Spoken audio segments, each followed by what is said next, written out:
سورہ یونس آیت نمبر 19۔ اعوذ باللہ من الشیطان الرجیم، بسم اللہ الرحمن الرحیم۔ وما کان الناس الا امۃ واحدہ، اور نہیں تھے لوگ مگر ایک ہی امت پر تھے۔ یعنی یہ بڑی گہری آیت ہے، بہت ہی سمجھنے کے لیے ہے، اور اسے ہمیں عام لوگوں تک پہنچانا بہت ضروری ہے۔ یعنی یہ وہ آیتوں میں سے ایک آیت ہے جو ہم یہودیوں، عیسائیوں، مشرکین مکہ، آج کے ہندوز، کسی بھی مذہب کے لوگ ہوں، ہمیں انہیں یہ آیتیں یکجہتی کے لیے دینی چاہیے۔ ہمیں انہیں یہ امپیکٹ دینا چاہیے کہ ہم سب ایک ہی امت ہیں۔ تم بھی اپنی الہامی کتابوں کو نہیں کھولتے، ہمارے مسلمان بھی اپنی الہامی کتاب کو نہیں کھولتے، کیونکہ یہ آیتیں بڑی خوبصورت ہوتی ہیں۔ یہ سمجھاتی ہیں کہ آدم علیہ السلام سے لے کر آج محمد صلی اللہ علیہ وسلم تک کا جو دین ہے، یہ ایک ہی امت پر، ایک ہی دین پر بیس کرتا ہے۔ ہم الگ الگ نہیں ہیں۔ ہمارے احکامات، ہمیں جو احکامات دیے گئے ہیں اور جو اللہ نے ہمارے لیے دین بنایا ہے، یہ تقریباً سب ایک ہی بات چل رہی ہے۔ ہم سمجھتے ہیں ہمارا دین بہتر ہے، تم سمجھتے ہو تمہارا دین بہتر ہے، سب کا دین ایک ہی ہے، اور وہ خدا تعالی ہی نے اپنے نبیوں پر نازل کیا وحی کے ذریعے سے۔ تو اس لیے ہم بنسبت اس کے کہ جدا جدا ہو جائیں، اور اگر ہم چاہیں کہ ہم نبیوں کی سنت پر عمل کرتے ہوئے سب کو ایک پلیٹ فارم پر لانے کی کوشش کریں، تو ہمیں اپنا پارٹ ادا کرنا چاہیے، اور ان آیتوں کو، اس طرح کی آیتوں کو ہم نے اپنی خاص آبزرویشن میں رکھنا ہو کہ ہم کسی سے بات کر سکیں۔ اس وقت ہم آیت نمبر 19، اس میں ہم دیکھ رہے ہیں کہ اللہ تعالیٰ میں جو شفاعت کا ٹاپک تھا، کہ ہر ایک جو اہل کتاب کے دو گروہ، مشرکین مکہ اور بھی آپ کے نزدیک جو آس پاس میں دین بستے ہیں، ہر شخص چاہتا ہے کہ وہ لوگوں کو یہ بتائے کہ ہمارا نبی ہمیں بخشوا دے گا، اور نبی کے علاوہ بھی ہم نے کچھ اپنی خود ساختہ ایسی باتیں بنا لی ہیں کہ جی یہ شفاعت کر دیں گے اور وہ شفاعت کر دیں گے۔ اور اللہ کی کتاب بتاتی ہے کہ شفاعت ایک تو اللہ کے ہاتھ میں ہے، اور وہ بھی نیک انسانوں کے ہی حق میں قبول ہوگی۔ تو جناب ادھر بات دوبارہ آپ سمجھ لیجئے، ٹاپک کو مد نظر رکھتے ہوئے کہ وما کان الناس الا امۃ واحدہ، نہیں تھے لوگ مگر ایک ہی امت کے تھے۔ یعنی ٹاپک سے ہم ریلیٹڈ کرتے ہوئے بات کہیں گے کہ عقیدہ شفاعت کا سب کا ایک ہی تھا کہ اللہ کے ہاتھ میں ہے شفاعت۔ فاختلفوا، لیکن لوگوں نے اس سبجیکٹ میں بہت گڑبڑ مچائی۔ فاختلفوا، بس اختلافات کیا، اختلافات ہو گئے اس بات کے معاملے میں، اور اللہ تعالیٰ اتنے ناراض ہیں۔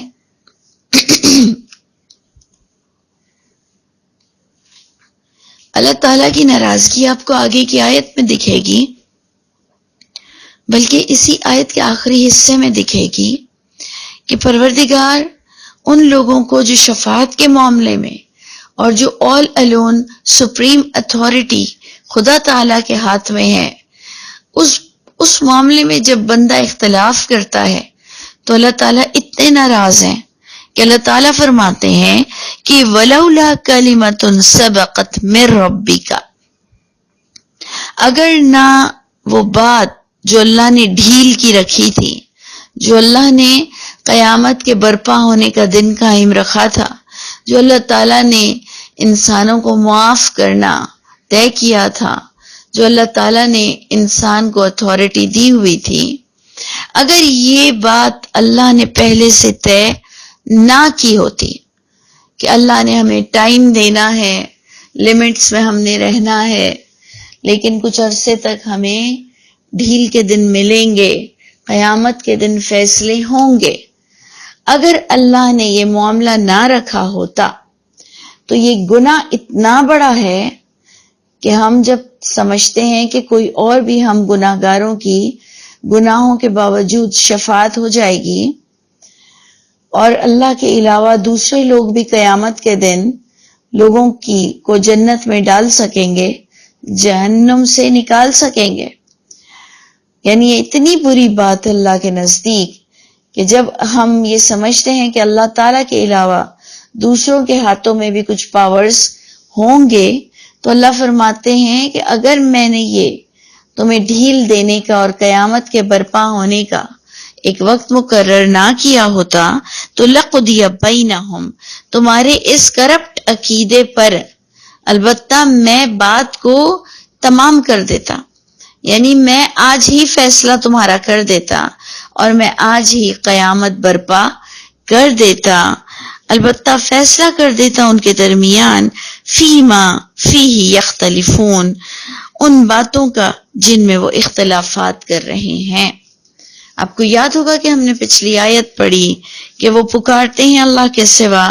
جو نہ ضرر دے سکتے ہیں ان کو اور نہ نفع دے سکتے ہیں ان کو، اور پھر وہ کہتے ہیں اوپر سے کہ یہ ہمارے سفارش کرنے والے ہیں۔ یقیناً پہلا اشارہ انبیاءوں پر جاتا ہے کہ جو لوگ جن انبیاءوں سے ریلیٹ ہیں یا ان کو فالو کرتے ہیں، وہ ان کی الہامی کتاب کو فالو کرنے کے بجائے وہ اپنی خود ساختہ باتوں کو جو کہ احوا ہیں، جو کہ ان کے خود کے گمان ہیں، اس پر یہ چلتے ہوئے اپنے نبیوں کا نام لیتے ہیں، ان کے نام کو مس یوز کرتے ہیں اور انہی کے نام سے دین کو بگاڑنے کی کوشش کرتے ہیں، جنہوں نے ساری زندگی دین کو سنوارنے میں لگا دی، اور پھر کہتے ہیں کہ یہ ہمارے سفارشی ہیں۔ اللہ تعالیٰ بڑے ناراض ہیں۔ اللہ تعالیٰ فرماتے ہیں کہ میں ایسوں کا فیصلہ کر دوں جس میں وہ اختلافات کر رہے ہیں۔ اب جناب ایک طرف تو آپ نے یہ آیت سمجھی اس طرح سے کہ وہ اپنے نبیوں کو پکارتے بھی ہیں اور پھر ان کو اپنا سفارشی بھی بناتے ہیں، اور جبکہ اللہ نے ایک ہی طریقہ تمام دین میں رکھا تھا کہ شفاعت اللہ کے ہاتھ میں ہے۔ آگے آیت کو ذرا سا غور سے دیکھیے کہ یہ کیا ٹویسٹ لے رہی ہے اور اس میں کیا بات بہت انٹلیکچول پوائنٹ پر آ رہی ہے۔ وَيَقُولُونَ، ایک طرف تو اپنے نبی کو اپنا سفارشی بنائے ہوئے ہیں، اور ایک طرف محمد صلی اللہ علیہ وسلم کے لیے جو انہیں پرفیکٹ عقیدہ دے رہے ہیں اور یہ بات سمجھا رہے ہیں کہ کوئی انبیاء بھی یا کوئی بھی شفاعت نہیں کر سکتا، تو وہ اپنی فرسٹریشن کو نکالتے ہیں کچھ اس طرح سے کہ نبی جنہوں نے اتنی واضح اور اتنی کلیئر اور اتنی سادی دو ٹوک کی بات وحی کے ذریعے سے بتا دی جو ان سے ہضم نہیں ہو رہی تھی، انہوں نے چڑھ دوڑے نبی کی مخالفت میں اور کہنے لگ گئے وَيَقُولُونَ، اور اپنا غصہ پورا اتارتے ہوئے کہتے ہیں لولا انزل علیہ آیۃ من ربہ، کیوں نہیں نازل ہوتی اس نبی پر کوئی نشانیاں، کوئی معجزات اس کے رب کی طرف سے۔ یعنی سارا غصہ اتر رہا ہے نبی کریم صلی اللہ علیہ وسلم کی ذات پر جو انہیں اتنا کلیئر اور پیور عقیدہ دے رہے ہیں، تو کہتے ہیں کہ اگر آپ نبی ہیں، یعنی یہ اشارہ محمد صلی اللہ علیہ وسلم کی طرف جا رہا ہے کہ جب وہ انہیں پیورٹی کے ساتھ ایک سچا دین دیتے ہیں تو وہ غصے میں آ کر کہتے ہیں کہ آپ پر کوئی معجزات کیوں نہیں نازل ہوتے آپ کے رب کی طرف سے اگر آپ نبی ہیں، اور اگر آپ ہمارے لوگوں کو اس طرح سے بتا رہے ہیں کہ اللہ کے سوا کسی کے ہاتھ میں کوئی اتھارٹی نہیں، تو اگر آپ نبی ہیں، اگر آپ پر وحی اترتی ہے تو آپ کو معجزات کیوں نہیں دیے جاتے؟ دیکھیں آیت کا معنی تین طرح سے قرآن میں آیا ہے۔ ایک آیت کا ترجمہ جو کہ ہم قرآن کی آیت لیتے ہیں تو وہ تو نبی پر نازل ہو رہی تھی، اس کا وہ ڈیمانڈ نہیں کر رہے تھے، وہ سمجھ رہے تھے کہ نبی کریم صلی اللہ علیہ وسلم ہماری جنریشن کو خراب کر رہے ہیں، وہ سمجھ رہے تھے کہ نبی کریم صلی اللہ علیہ وسلم غلط بات کر رہے ہیں اور نبی کریم صلی اللہ علیہ وسلم ہر وقت لوگوں کو کہتے تھے کہ میری باتوں کو اپنی الہامی کتاب سے ٹیلی کر لو، مصدقا لما بین یدیہ مصدقا لما معکم، تم میری باتوں کو تصدیق کر لو، میں اپنی طرف سے کوئی بات نہیں کر رہا ہوں، اور میں تو پچھلی کتابوں کو میں نے گو تھرو بھی نہیں کیا، میں نے اس کو اسٹڈی بھی نہیں کیا، مجھ پر یہ باتیں وحی کے ذریعے سے نازل ہو رہی ہیں کہ امت میں دین تو پہلے سے ایک ہی طرح کا رائج ہے، تم نے اس دین کو کرپٹ کر دیا ہے، تم نے اللہ کی کتاب سے ہٹ کر باتیں کی ہیں جو کہ شرک کی انتہا کو پہنچتی ہے، اور دین تو یہ بتاتا ہے کہ تمام شفاعت اور تمام اتھارٹی اللہ کے پاس ہے، اور اللہ کا فضل عمل کرنے والوں کے ساتھ ہے۔ یہ لوگوں کو بات بہت گراں گزرتی تھی، اور وہ کہتے تھے کہ اگر آپ نبی ہو اور اگر آپ ہماری ہی الہامی کتاب کی باتیں کر رہے ہو اور اگر آپ واقعی اللہ کے حکم سے کہہ رہے ہو تو وہ ٹیلی کرنے کے بجائے وہ کہتے تھے آپ ہمیں کوئی معجزہ کر کے بتائیں۔ یعنی ایک انسان ان کو سمجھا رہا ہے، ایک نبی کی ذات لوگوں کو سمجھا رہی ہے کہ اپنی کتاب کھول کر میری باتوں کی تصدیق کر لو، بنسبت اس کے کہ وہ قرآن کھولیں یا اپنی الہامی کتاب کھولیں اور اس سے تصدیق کریں، بنسبت اس کے کہ وہ علم سے اس کو گریب کریں، وہ ڈیمانڈز کرنے لگ جاتے تھے۔ اس کو ہم اپنے لیے کیسے سمجھیں گے کہ جب ہم بھی ایسی باتیں لوگوں کو بتاتے ہیں جو لوگوں کے نزدیک بہت نون ہے، اور وہ ہے جھوٹی باتیں، یعنی بہت نون بھی ہیں، وہ دین کا تاثر بھی دیتی ہیں، لوگ اس کو دین سمجھتے ہیں، اور جب ہم اس کے خلاف کوئی بات کرتے ہیں دلیل کے ساتھ، قرآن کی آیتیں پیش کرتے ہوئے جب ہم انہیں دلیل کے ساتھ کوئی بات بتاتے ہیں کہ دیکھو آپ یہ کہہ رہے ہو لیکن قرآن میں تو یہ لکھا ہوا ہے، تو ان کا سارا غصہ کچھ اس طرح سے اترتا ہے کہ وہ ہمیں کہتے ہیں کہ آپ کس مدرسے میں پڑھتی ہیں، آپ کے پاس کون سی سند ہے، آپ نے کتنے سال کا کورس کیا ہوا ہے، آپ کو کون مانتا ہے۔ یعنی بنسبت اس کے کہ ہم آیت کا حوالہ دے رہے ہیں اور تم ہماری بات کو آیت سے دیکھ لو، لیکن وہ آیت کھول کر نہیں دیکھتے، اور وہ کہتے ہیں کہ قرآن کوئی اس طرح سے تھوڑی سمجھا جاتا ہے، قرآن پڑھ کر تم عالم تھوڑی ہو گئے ہو، تمہیں فتوے دینے کا کس نے حق دے دیا ہے؟ ارے بابا، فتوے کی کتاب سے فتویٰ پڑھ کر جب آپ فتویٰ دے سکتے ہو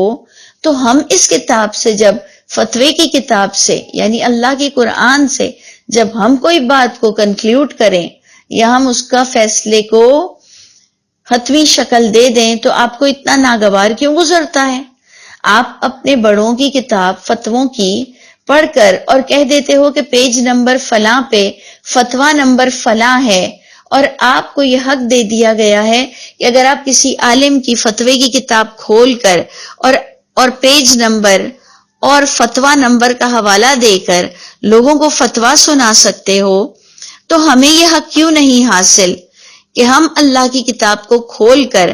اور آپ کو باقاعدہ یہ بات کہتے ہیں کہ آپ ہمیں فیڈ بیک دیں کہ اگر یہ کتاب سے ثابت نہیں ہے تو آپ ہماری اصلاح کر دیں، لیکن یہ اللہ کی کتاب سے ثابت ہے اور یہ آیت نمبر فلاں میں سورت نمبر فلاں میں لکھا ہوا ہے اور یہ فتویٰ بن جائے گا میرے لیے اللہ کی بات۔ لیکن اس کو لوگ نہیں مانیں گے، کیونکہ عام پبلک جس چیز کو دین مان لیتی ہے پھر وہ اس سے ہٹنا نہیں چاہتی ہے، جو کہ آپ نے اسی سورہ یونس میں پڑھا کہ ہم نے ہلاک کر دیا تم سے پہلے بھی بستیوں کو جب انہوں نے شرک کیا، ظلم کیا، ان کے پاس ان کے رسول دلیلوں کے ساتھ آئے، وَمَا كَانُوا لِيُؤْمِنُوا، لیکن انہوں نے ان دلیلوں سے بھی فائدہ نہیں اٹھایا اور نہیں تھے کہ وہ مان لیتے جس چیز کو انہوں نے ایک بار انکار کر دیا۔ یہ ہمارا بھی معاملہ ہے، ہمارے ساتھ بھی مشکلات ہیں، اور اللہ تعالی ہم سب کو ایک پلیٹ فارم پر ایمان کی سلامتی کے ساتھ جمع کر دے، ہم سب کو اللہ کے عذاب سے بچا لے۔ لیکن یاد رکھیں کہ جو شرک کرتا ہے کسی بھی اینگل سے اور اپنے رب کی کتاب سے خود دور رہتا ہے، بیسک عربک کو جانتا نہیں ہے اور لوگوں سے اللہ کو سمجھتا ہے، اپنی خود کی آنکھوں سے اللہ کو نہیں سمجھتا، اس نے بہت بڑا گھاٹے کا سودا کیا ہے اور وہ اپنے فیوچر کو ڈارک کرتا چلا جا رہا ہے، جس میں اس کا پورا کے پورا اپنا قصور ہے۔ تو اللہ تعالیٰ فرماتے ہیں کہ جب نبی کریم صلی اللہ علیہ وسلم نے یہ تعلیمات دی لوگوں کو کہ شفاعت فقط اللہ کے ہاتھ میں ہے،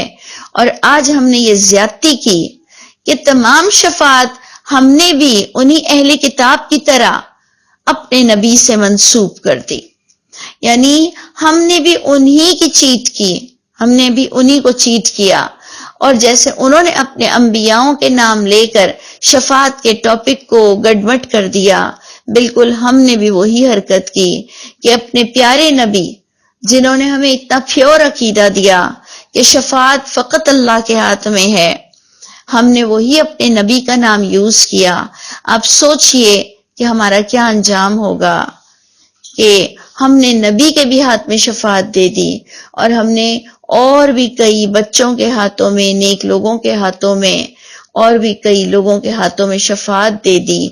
جبکہ نیک ہونا انسان کا وہ بخشوائے گا اللہ کے گھر سے۔ بخشتے اللہ ہیں، اور بخشنے کے لیے انسان کی اپنی کارکردگی اور اپنا نیک ہونا بہت ضروری ہے، اور پھر وہ بھی خاص کر اپنا عقیدہ اس کا پیور ہونا بہت ضروری ہے۔ تو آپ دیکھیں کہ جو نبی یہ تعلیم دے رہے تھے، اسی نبی سے لوگ اتنا ناراض ہو رہے تھے کہ انہوں نے نبی سے کہا کہ اگر آپ یہ بات بتا رہے ہیں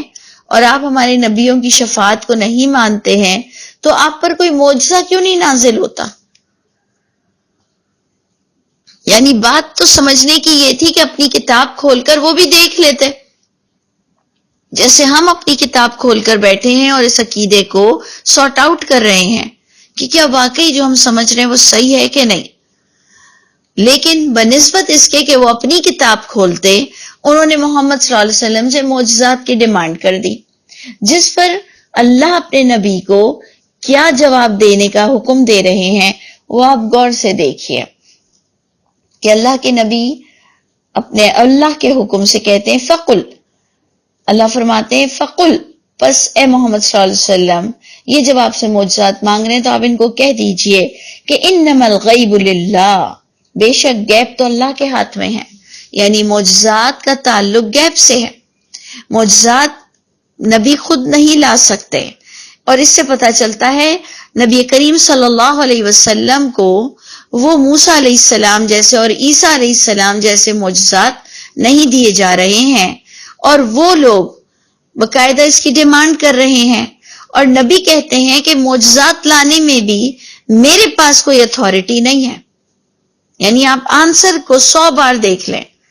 غور سے سمجھ لیں کہ اس کا آنسر کیا آ رہا ہے، معجزات مانگا جا رہا ہے، اور اللہ اپنے نبی کو کیا جواب دینے کا کہہ رہے ہیں کہ انما الغیب، کہ بے شک جو غیب ہے وہ اللہ کے ہاتھ میں ہے، یہ معجزات میں نہ لا سکتا ہوں نہ میرے اختیارات میں ہیں، فانتظروا، تم اگر اللہ کی کتاب سے میری باتوں کو ٹیلی نہیں کر رہے ہو تو پھر انتظار کرو، انی معکم من المنتظرین، بے شک ہم بھی تمہارے ساتھ، بے شک میں بھی تمہارے ساتھ انتظار کرنے والوں میں سے ہوں۔ لیکن نبی نے اپنے موقف سے ہٹنا نہیں تھا، یعنی یہ مجھ کو اور آپ کو تعلیمات مل رہی ہے کہ اگر ایک بات آپ کو قرآن سے بالکل کلیئر بتا دی جائے، پھر اگر کوئی ڈیمانڈ کرے نہ کرے، پوری دنیا بھی آپ کی مخالف ہو جائے، تو آپ کو اپنے رب کے حکم کا انتظار کرنا چاہیے، اور حکم بھی کیا ہے کہ عذاب آئے گا۔ جو اللہ کے قانون کو، اللہ کی بات کو نہیں مانتا اور بات کو غلط انداز میں اور وہ بھی شرک کے اینگل پر لے جاتا ہے، تو آپ کو کسی طرح ان کے ساتھ کمپرومائز کرنے کا حکم نہیں دیا جا رہا، آپ کو یہ جواب دیا جا رہا ہے کہ ٹھیک ہے پھر تم بھی انتظار کرو کہ اللہ تمہارے ساتھ کیا کرتے ہیں، اور میں بھی اپنی جگہ اپنی آخرت کے دن کے فیصلے کا انتظار کر رہا ہوں کہ میں کس حد تک سچا ہوں اور میرے ساتھ بھی میرا رب کیا معاملہ کریں گے. یعنی ہمیں کسی صورت گناہگاروں سے پیچ اپ کرنے کا یا ان کی اتباع کرنے کا یا ان سے ڈرنے کا یا ان سے امپریس ہونے کا کوئی حکم نہیں دیا جا رہا. تو اللہ کرے کہ میں اور آپ بھی پیورٹی کے ساتھ اس قرآن کو لوگوں تک پہنچائیں، اور خاص کر جو شفاعت کا عقیدہ ہے، یہ میرے نزدیک آپ میری اصلاح کر سکتے ہیں، لیکن میرے نزدیک جو شفاعت کے معاملے میں گڑبڑ کرے گا کہ وہ کسی اور کو بھی سمجھے گا کہ شفاعت اور بخشش کسی اور کے بھی ہاتھ میں ہے، اور آپ عمل میں کوتاہی کریں گے، تو میں سمجھتی ہوں کہ یہ عقیدہ شرک تک پہنچتا ہے. اور شرک سے ہمیں بہت ڈرنا چاہیے کہ سب کی معافی ہو جائے گی، لیکن شرکیہ عقائد پر وہ بہت بری طرح دھر لیے جائیں گے. اور جب ہم کہہ ہی چکے ہیں کہ لا الہ الا اللہ، یقیناً آپ نے بھی یہی کہا ہے لا الہ الا اللہ، تو ہم پھر سے غور کر لیں کہ اس کا ترجمہ کیا ہے، کہ نہیں کسی کے پاس کوئی پاورز، نہیں کسی کے پاس کوئی اتھارٹی، نہیں کوئی معبود الا اللہ، سوائے اللہ تعالی کے. تو جہاں ہم ذات میں اللہ کے کسی کو شریک نہیں کرتے، وہاں ہم نے بات میں بھی اللہ کے علاوہ کسی اور کی بات کو دین کنسیڈر نہیں کرنا ہے. جہاں ذات میں ایڈیشن کرنا شرک ہے، وہاں خدا کی بات کے ساتھ باتوں کو ایڈ کرنا بھی میرے نزدیک شرک ہے. اللہ تعالی ہم سب کے حامی و ناصر ہوں. اللہ تعالی ہم سب کی اصلاح فرما دے.